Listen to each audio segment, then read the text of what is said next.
To understand the magnitude of the shock that hit the Imperial Japanese Navy in 1944, you first have to stand on the bridge of the Japanese flagship Yamato in late 1942 and look at the world through the eyes of Admiral Isoroku Yamamoto. From where he stood, the war was proceeding according to a very specific, very calculated script. The Japanese doctrine of the decisive battle, Kantai Kessen, was the gospel of their navy. It was a strategy built on the assumption that industrial capacity didn't matter as much as warrior spirit and tactical brilliance. They believed that a war with the United States would be a short, sharp shock. They would punch the Americans in the nose, bleed them in the Pacific, lure their fleet into a trap, and destroy it in one afternoon of violence, forcing a negotiated peace.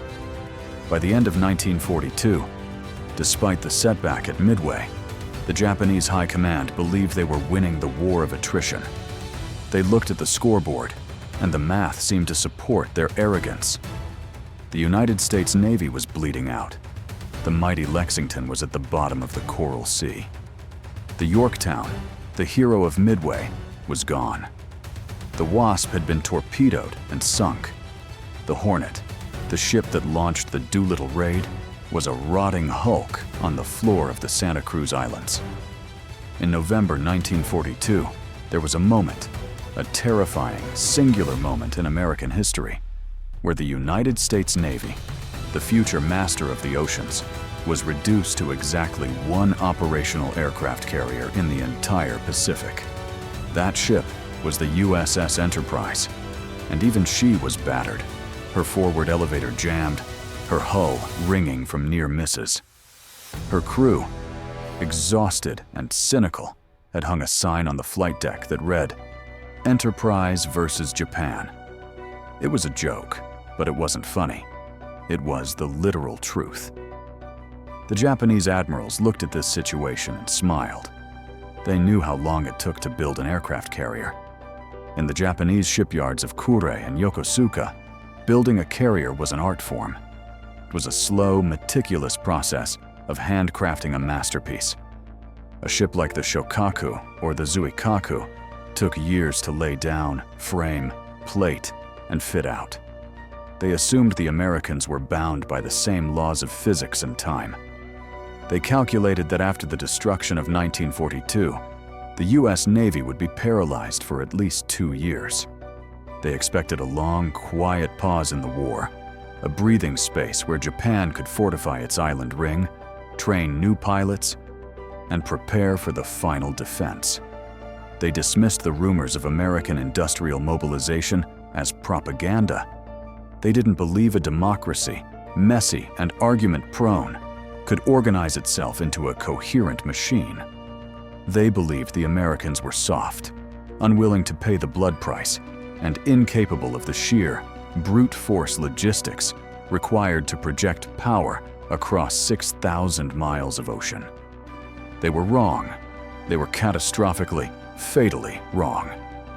While the Japanese admirals were looking at maps and counting sinking ships, they should have been looking at the dry docks of Newport News, Virginia, and the Fore River Shipyard in Massachusetts. The sleeping giant hadn't just woken up, it had gone to work, and it was building a monster. The monster had a name, the Essex-Class. The Essex was not just a ship. It was the physical embodiment of American industrial rage. Designed in the late 1930s, but unleashed by the emergency shipbuilding program, the Essex was the result of a terrifyingly simple philosophy. Good enough is perfect, provided you can build 20 of them. The Japanese built their ships like watches. The Americans decided to build their aircraft carriers like Chevrolets.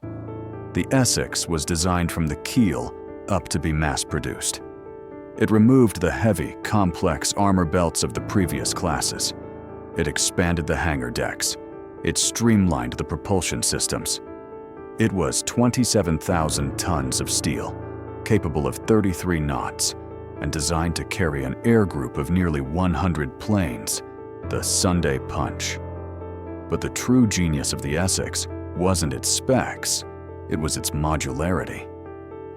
The US Navy realized that the war would change faster than they could build ships. So, they designed the Essex to be an open-ended platform.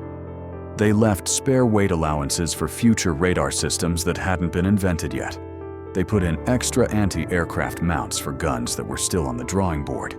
They built a ship that could evolve. And then, they handed the blueprints to the American workforce. What happened in the shipyards of the United States between 1943 and 1945 is perhaps the greatest industrial achievement in human history. The Japanese anticipated that the US might launch 1 or 2 new carriers a year. Instead, the US shipbuilding industry went into a frenzy. At Newport News Shipbuilding, the lights never went out. The yard operated 24 hours a day, 365 days a year. The workforce swelled from a few thousand to tens of thousands. Farmers from the Midwest, women who had never held a wrench before, and retirees came to the coast to build ships. They welded plates in snowstorms. They riveted hulls in the sweltering, humid nights of the Virginia summer. They developed a rhythm, a cadence of construction that defied logic. Normally, a capital ship took 3 to 4 years to build. The USS Essex, CV-9, was laid down in April 1941 and commissioned in December 1942, a record time. But that was just the prototype. As the workers got better, the times dropped. The USS Yorktown, CV-10, named to honor the ship lost at Midway, was built so fast that the Navy struggled to find a crew to man her. The USS Intrepid, the USS Hornet, the second one, the USS Franklin, the USS Hancock. They started sliding down the ways in a continuous steel river. There is a famous anecdote of a Japanese intelligence officer stationed in Europe who read a US newspaper report about the launch of a new carrier. He laughed, tossing the paper aside, telling his German counterparts, "The Americans are lying. They are launching the same ship over and over again, and just painting a different number on the side to scare us. It is physically impossible to build ships this fast."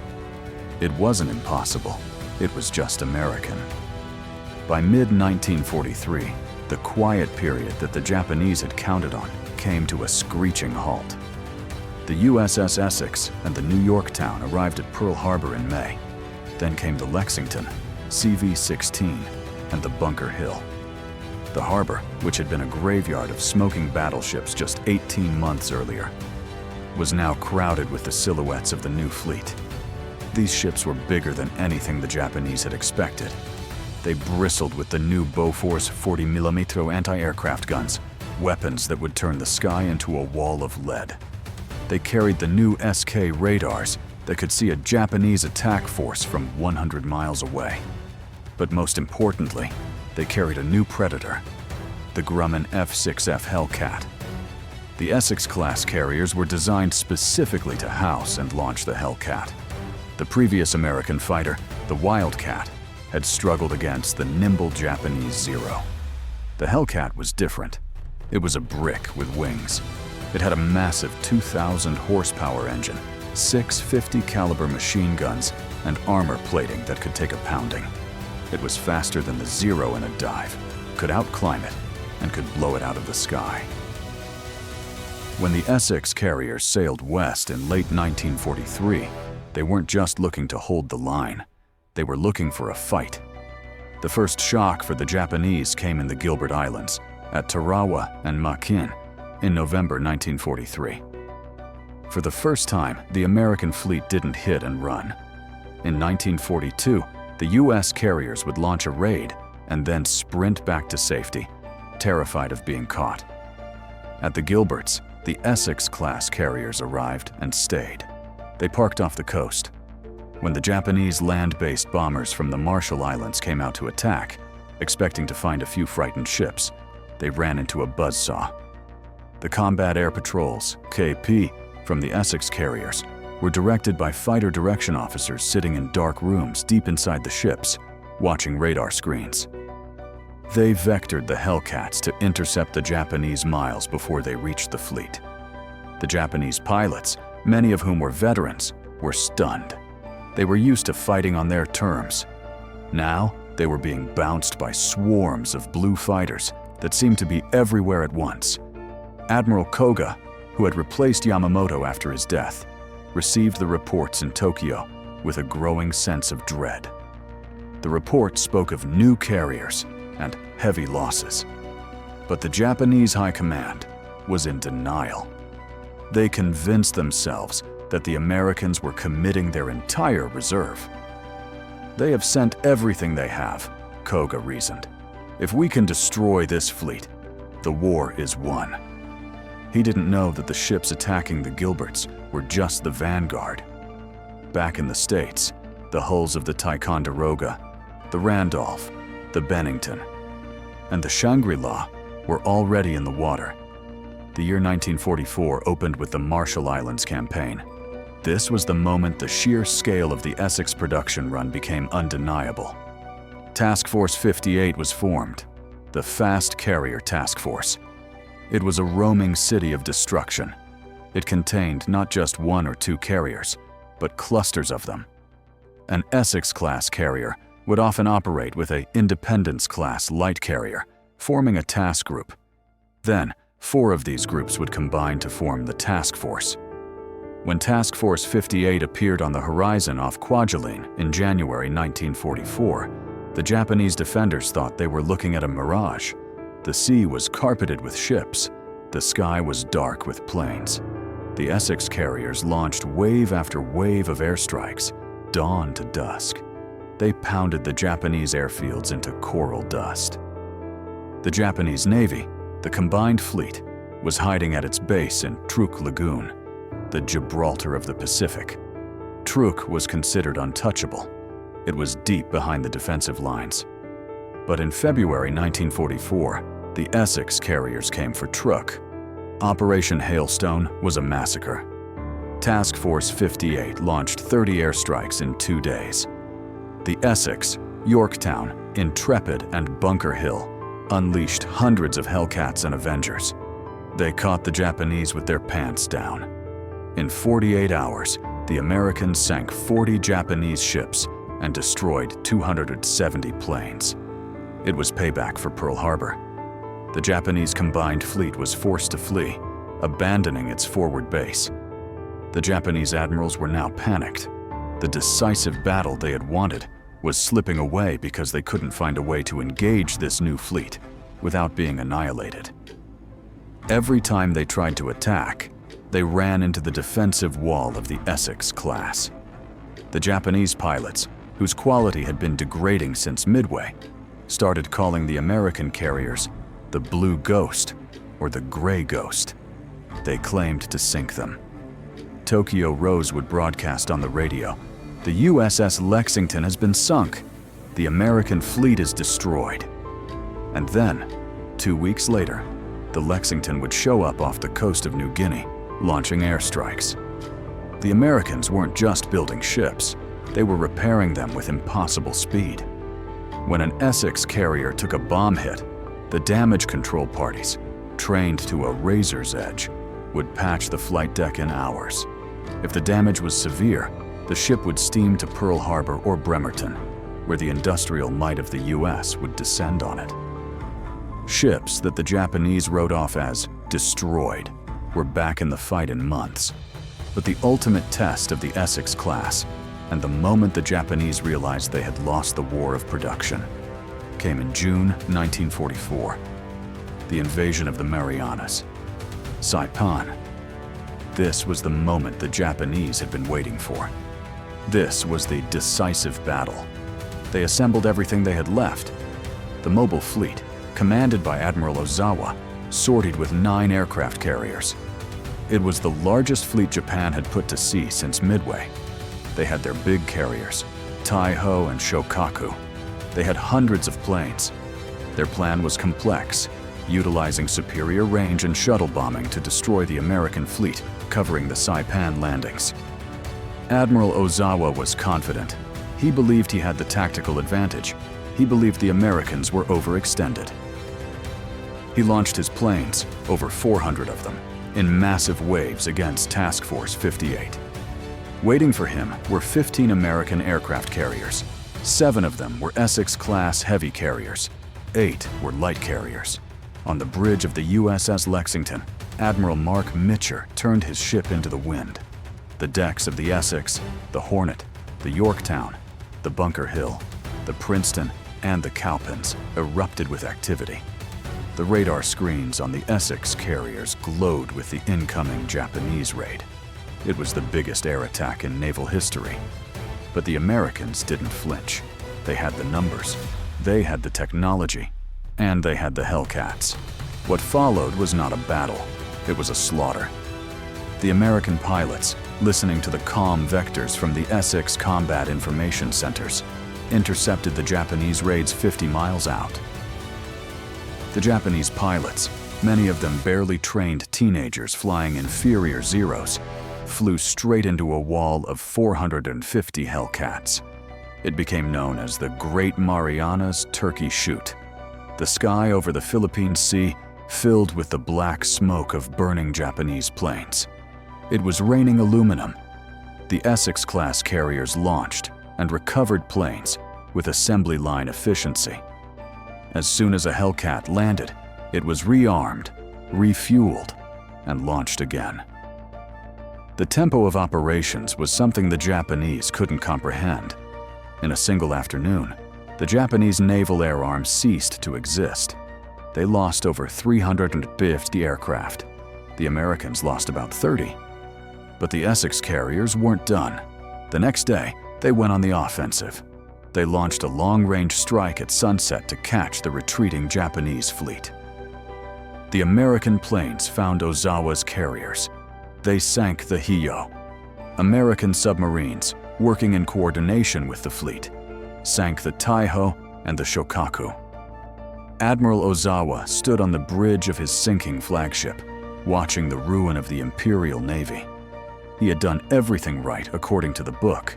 He had massed his forces. He had achieved surprise.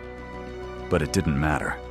He had been defeated by a force that was simply too big, too fast, and too resilient to be stopped. The Japanese admirals who had dismissed the American industrial capacity in 1941 were now facing the consequences of their arrogance. They had woken a dragon, and that dragon was breathing fire from the decks of 24 steel islands. And the terrifying truth for Japan was that the Marianas wasn't the end. It was just the warm-up. Because back in the shipyards of America, the welding torches were still burning. The Ticonderoga was coming. The Hancock was coming. The Antietam, the Lake Champlain, the Boxer. The conveyor belt hadn't even slowed down. The Essex-class was about to turn the Pacific Ocean into an American lake. And there was absolutely nothing the Japanese Empire could do to stop it. Here is part 2 of the script. By the autumn of 1944, the Pacific War had transformed from a military conflict into a demonstration of industrial omnipotence. The Great Marianas Turkey Shoot had broken the back of Japanese naval aviation, but the Imperial Navy still had ships. They still had the mighty Yamato and Musashi, the largest battleships ever built. They still had a handful of carriers, though they were now mostly empty of planes and pilots. And they still had the desperate belief that one decisive battle could turn the tide. That battle arrived in October 1944, the Battle of Leyte Gulf. It was the largest naval battle in human history, a sprawling, chaotic collision of fleets that spanned hundreds of miles of ocean. The Japanese plan, Operation Shogo, was a complex, suicidal gamble designed to lure the American carriers away so the battleships could smash the invasion fleet at the Philippines. But the Japanese were no longer fighting a fleet. They were fighting a hydra. The U.S. Third Fleet, commanded by the aggressive Admiral Bull Halsey, was the spearhead. And the spine of the Third Fleet was the Essex-class. By now, there weren't just a few of them. They were everywhere. The Lexington, the Wasp, the new one, the Hornet, the new one, the Hancock, the Franklin, the Intrepid. They formed a steel horizon. When the Japanese center force, led by the battleships Yamato and Musashi, was spotted in the Sibuyan Sea. The Essex carriers unleashed their Sunday punch. It was a moment that signaled the end of the battleship era. The Musashi, a ship the Japanese believed was unsinkable, was swarmed by hundreds of Helldivers and Avengers launched from the decks of the Essex carriers. The Japanese sailors on the Musashi looked up and saw the sky turn black with American planes. There was no respite. As soon as one wave dropped its torpedoes and turned back, another wave appeared. The American carriers were operating with a relentless assembly line rhythm. The Musashi took 19 torpedo and 17 bomb hits. No ship built by human hands could withstand that. The pride of the Imperial Navy rolled over and sank. Taking 1,000 men with her, the Essex-Class had just killed a giant. But the true symbolic victory came the next day. Off Cape Engano, Admiral Halsey took his carriers north to chase the Japanese decoy fleet. This fleet included the Zuikaku, the last surviving Japanese carrier from the attack on Pearl Harbor. The Zuikaku was a legend in Japan, a lucky ship that had survived every battle. But her luck ran out when she met the USS Lexington and the USS Essex. The airstrikes from the American carriers were surgical. They pounded the Zuikaku until she was a burning wreck. When she finally slipped beneath the waves, the last link to the victory at Pearl Harbor was severed. The Essex-Class had finished the job that began on December 7, 1941. With the Japanese Navy effectively destroyed as a fighting force, the nature of the war changed. The Japanese admirals realized they could not win a conventional war. They couldn't train pilots fast enough to replace their losses. They couldn't build ships fast enough to match the American production. So, they turned to a tactic born of pure nihilism: the kamikaze. For the crews of the Essex-Class carriers, the war entered its darkest phase. They were no longer fighting for air superiority. They were fighting for survival against human-guided missiles. The kamikaze didn't care about returning to base. They didn't care about flak. They only cared about crashing their explosive-laden Zeros and Judys into the wooden flight decks of the American carriers. This was the ultimate test of the Essex design. The Japanese had assumed that American ships, built quickly and without the heavy armored flight decks of the British carriers, would be fragile. They thought one hit would be enough to crack them open. They were wrong again. The Essex-Class wasn't just built fast, it was built tough. And more importantly, it was manned by crews who had turned damage control into a religion. Consider the story of the USS Franklin, Big Ben. In March 1945, off the coast of Japan, a single Japanese bomber slipped through the clouds and dropped 2 armor-piercing bombs on the Franklin. The devastation was apocalyptic.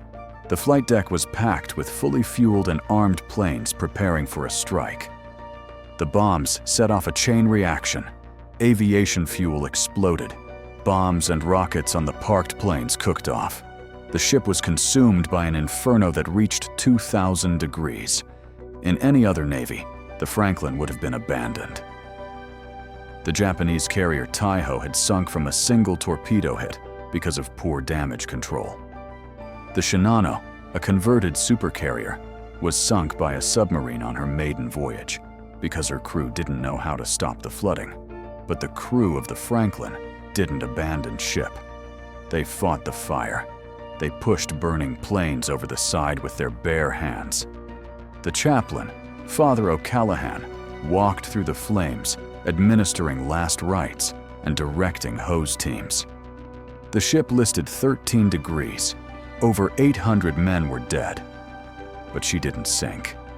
The Essex-Class had a complex system of fire mains and compartmentalization that allowed the ship to absorb punishment that would have obliterated a lesser vessel. The Franklin was towed to safety and eventually sailed under her own power back to New York, a charred, battered testament to American resilience. Or consider the USS Intrepid, the ghost of the Pacific. She was hit by kamikazes 4 separate times. She was hit by a torpedo. She spent more time in dry dock than almost any other ship, but she always came back.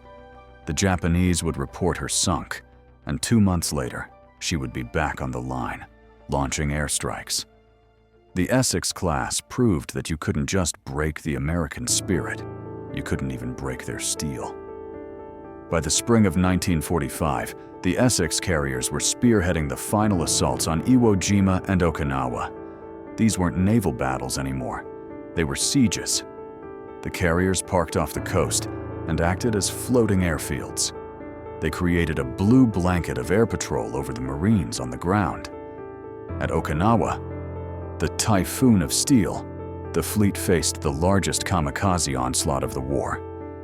Operation Kikusui, floating chrysanthemums, launched thousands of suicide planes at the U.S. fleet. The Bunker Hill, an Essex-class carrier, was hit by 2 kamikazes in 30 seconds. The fire destroyed the island superstructure and killed nearly 400 men. But again, the ship didn't sink. The damage control teams flooded the magazines, put out the fires, and saved the ship. While the Essex carriers were absorbing these blows, they were also dealing the final death cuts to the Japanese Empire.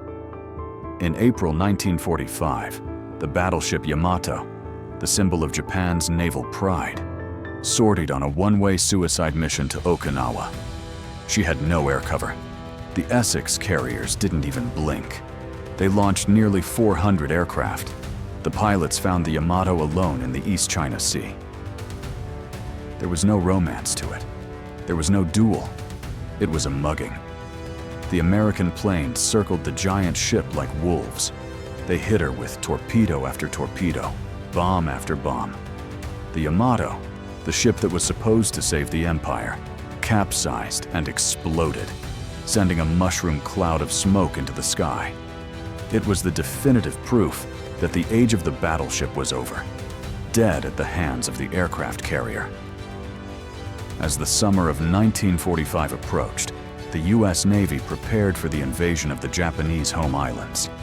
The fleet that gathered for this final push was something out of science fiction. It was an armada of such size that it literally altered the tides in the anchorages it occupied. Admiral Halsey's Third Fleet was roaming the coast of Japan at will. The Essex carriers were launching strikes on Tokyo, Kure, and Hokkaido.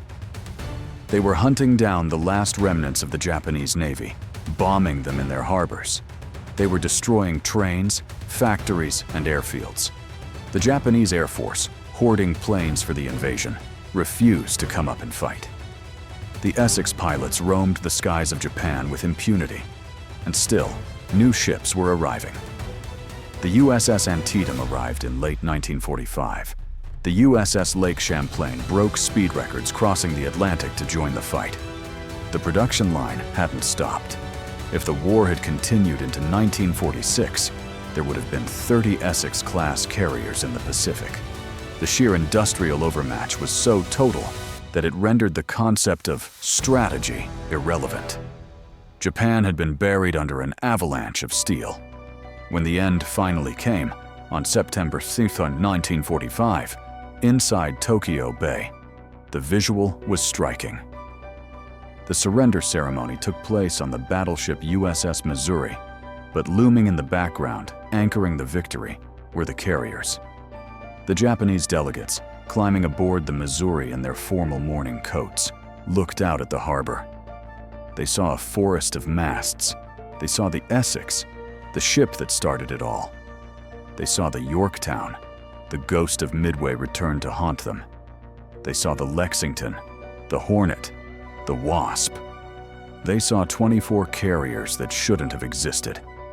According to the calculations of the Japanese High Command in 1941, this fleet was a mathematical impossibility. America couldn't build this many complex warships, train this many pilots, and sail them this far in less than 4 years. But the ships were there, bobbing gently in the Tokyo swells, their flight decks packed with thousands of Corsairs, Hellcats, and Avengers. The Essex-class aircraft carrier was more than just a weapon system. It was the ultimate expression of the American century.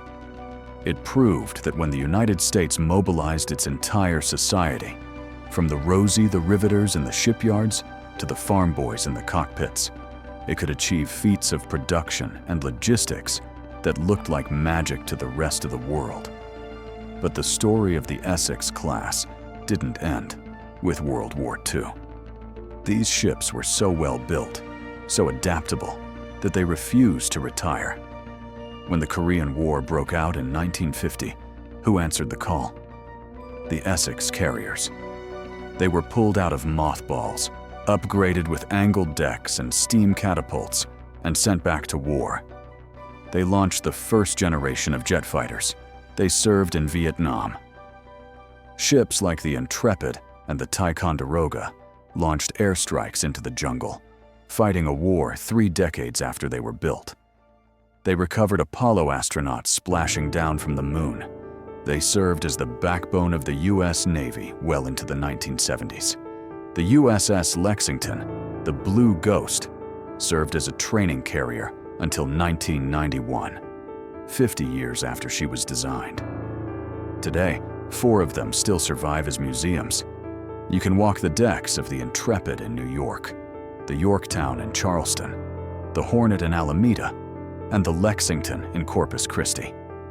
If you stand on their flight decks and look out at the horizon, you can almost feel the vibration of the thousands of rivet guns that built them. The Japanese Admirals of 1941 made many mistakes, but the biggest one was a failure of imagination. They imagined a war of warriors. They got a war of factories. They dismissed the Essex-Class as a rumor, a propaganda lie. But in the end, the rumor sailed into Tokyo Bay, anchored in their harbor, and dictated the terms of their surrender. The 24 ships that couldn't be built had not only been built, they had conquered the largest ocean on Earth and changed the course of history forever.